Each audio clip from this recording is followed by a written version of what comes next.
الله اکبر.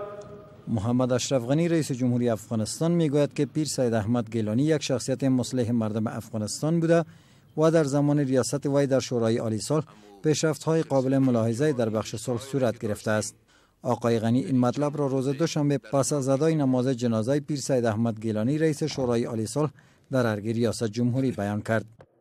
چیز خاصن اورنمنندویم ستپدیش سخت و شرایطو که د ټول د ملي وحدت د حکومت بلنه ومنله او د سول شورا مشری ومنله. این یک حقیقت مسلم است که جنگ جزو ایرانی ارمغان دیگر ندارد. پیر سید احمد گیلانی رئیس شورای عالی صلح وقت روز شنبه به اثر مریضی که عاید حالش بود و سن 84 سالگی در شفاخانه غازی امان الله خان در کابل درگذشت. پیر سید احمد گیلانی در میان 7 تنظیم جهادی رهبر حزب محاذ ملی اسلامی بود که پس از تجاوز قشون سرخ شوروی وقت در افغانستان فعالیتش را آغاز کرد، اما وی به عنوان شخصیت معتدل نام برده میشد.